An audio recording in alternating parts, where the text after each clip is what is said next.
안녕하세요. 오늘은 신약시대의 예배 그 두 번째 시간입니다. 지난 시간에는 구약시대와 신약시대 사이에 있는 그 다리로서 신약 예배의 모델이 되었던 회당 예배를 저희가 살펴보았는데요. 오늘은 신약시대 초대교회 성도들이 드렸던 그 예배의 모습을 한번 살펴보려고 합니다. 오늘날 우리가 초대교회 성도들의 예배에 관해 확인할 수 있는 방법은 초대교회 성도들의 삶이 담겨 있는 책이라고 할 수 있는 사도행전을 살펴보는 것을 통해서입니다. 특별히 오순절 성령 강림 이후에 예루살렘의 초대교회 성도들의 모습에 대한 그 묘사는 신약시대 예배의 모습을 엿볼 수 있게 해줍니다. 사도행전 2장 42절부터 47절까지 말씀입니다. 그들이 사도의 가르침을 받아 서로 교제하고 떡을 떼며 오로지 기도하기를 힘쓰니라. 사람마다 두려워하는데 사도들로 말미암아 기사와 표적이 많이 나타나니 믿는 사람이 다 함께 있어 모든 물건을 서로 통용하고 또 재산과 소유를 팔아 각 사람의 필요를 따라 나눠주며 날마다 마음을 같이하여 성전에 모이기를 힘쓰고 집에서 떡을 떼며 기쁨과 순전한 마음으로 음식을 먹고 하나님을 찬미하며 또 온 백성에게 칭송을 받으니 주께서 구원받는 사람을 날마다 더하게 하시니라. 아멘. 먼저 저희가 분명히 해야 될 점은 지금 이 사도행전 2장 본문은 초대교회의 그 예배 순서를 알려주기 위해 쓰여진 것은 아니라는 사실입니다. 그래서 저희는 이 구절들을 통해서 초대교회 예배의 그 요소들을 대략적으로 엿볼 수 있을 뿐이지 당시 예배의 정확한 순서를 파악할 수는 없습니다.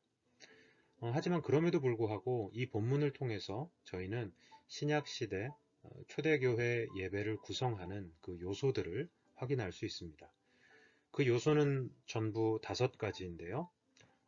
사도의 가르침, 교제, 떡을 떼는 것, 기도, 그리고 마지막으로 찬송입니다. 오늘은 이 5가지의 요소들을 차례대로 살펴보도록 하겠습니다. 먼저 첫 번째는 사도의 가르침입니다. 초대교회의 예배는 말씀을 중심으로 하는 예배였습니다. 성경 말씀을 중심으로 하는 이러한 특징은 회당 예배와도 비슷합니다. 회당 예배 역시 구약 성경을 중심으로 하는 예배이기 때문입니다. 하지만 구약 성경을 해석하는 방식에 결정적인 차이가 있습니다. 회당 예배에서는 당시 유대 랍비들의 가르침에 따라서 율법을 중심으로 구약을 해석했습니다. 하지만 초대교회 성도들은 사도들의 가르침을 따라서 예수 그리스도를 중심으로 구약을 해석하였습니다. 저희들은 이렇게 그리스도를 중심으로 해석하는, 그리스도를 중심으로 구약을 해석하는 사도적인 가르침을 신약의 여러 본문들, 특히 서신서를 통해서 확인할 수 있습니다. 사도들의 가르침은 구약의 모든 말씀을 성취하신 예수 그리스도 그리고 예수님으로 인해서 도래한 하나님 나라입니다. 이어서 두 번째는 교제입니다.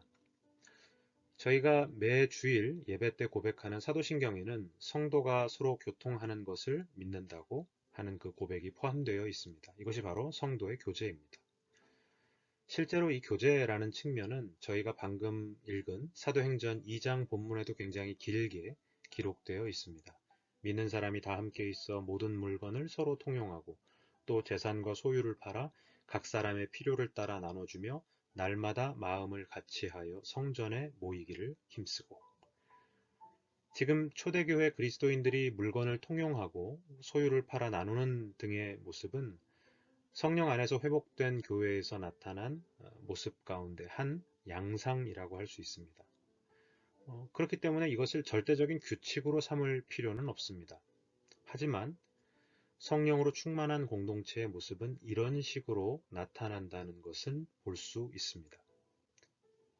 복음이 절대화되고 세상의 가치들이 상대화되는 성령 충만한 공동체는 이런 모습들이 나타나게 된다는 것입니다.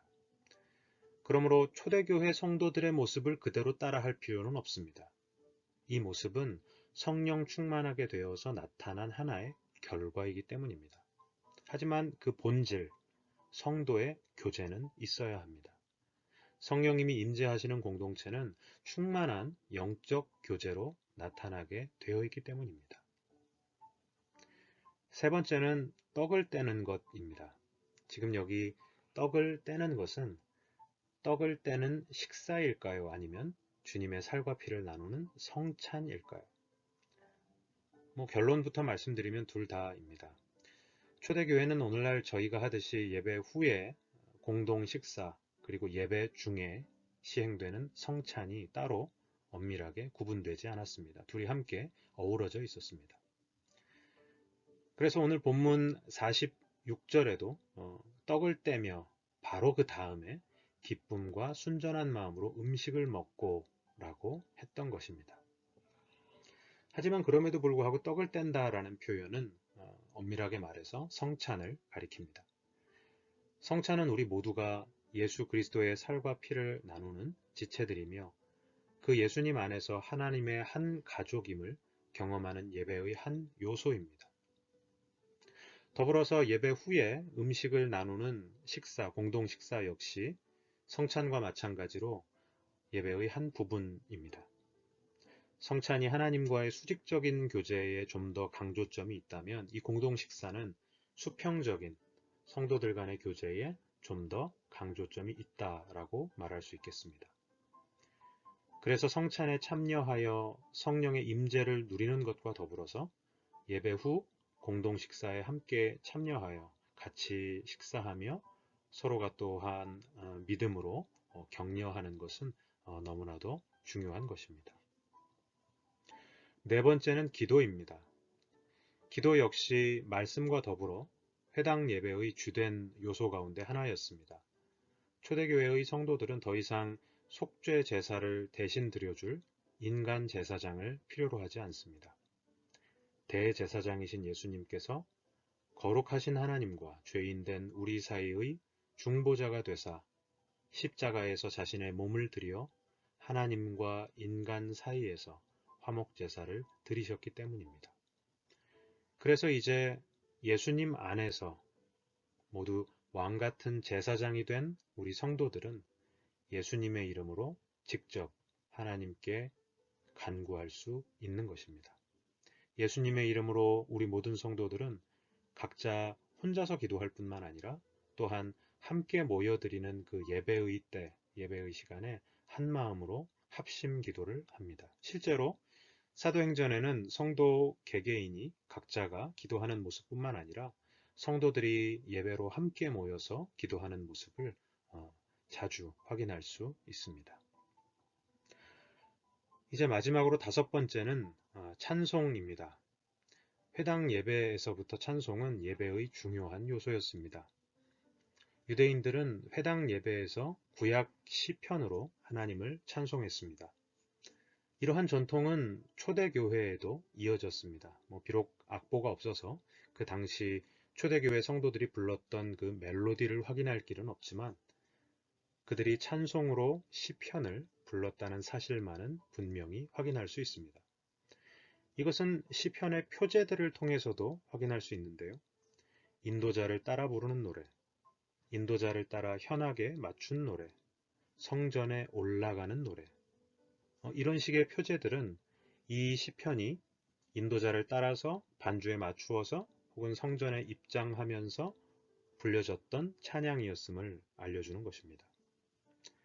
하지만 초대교회에서 오로지 시편만을 찬양으로 불렀던 것은 아닙니다. 에베소서 5장 19절에서 바울은 시와 찬송과 신령한 노래들로 서로 화답하라 라고 했습니다. 시편을 의미하는 시 이외에도 찬송과 신령한 노래 같은 다른 형식의 찬송이 있었던 것을 알 수 있습니다. 이것은 오늘날 저희가 예배 시간에 찬송가와 더불어서 복음성가도 함께 부르는 것과 크게 별반 다르지 않습니다. 그때나 지금이나 우리는 모든 장르의 노래들로 하나님을 찬양할 수 있습니다. 단, 우리는 바울이 신령한 노래라고 했던 것을 기억해야 합니다. 그 노랫말과 멜로디 모두가 예배의 대상이신 하나님께 집중되고 있는지, 예배에 사용되기에 합당한지를 늘 분별하여 사용하여야 할 것입니다. 이렇게 오늘은 초대교회 성도들의 예배의 모습이 담긴 사도행전 2장을 함께 살펴보면서 신약시대 예배의 5가지 주요한 요소들을 살펴보았습니다. 오늘 저희가 드리는 예배에도 지금 이 5가지 요소들이 나름의 방식으로 모두 포함되어져 있습니다. 그러므로 오늘 우리가 예배 드릴 때에 이 각 요소들에 담긴 그 목적과 의미들을 기억하면서 예배 드려야 할 것입니다. 그러면 그 예배의 순서들 안에, 그 요소들 안에 담긴 그 각기 다른 은혜들을 더 풍성하게 경험할 수 있게 될 것입니다. 이렇게 예배의 모든 순서들에 담긴, 모든 구성 요소들에 담긴 그 다양하고 풍성한 은혜들을 알고 누리며 예배하는 우리 모두가 되기를 소망합니다.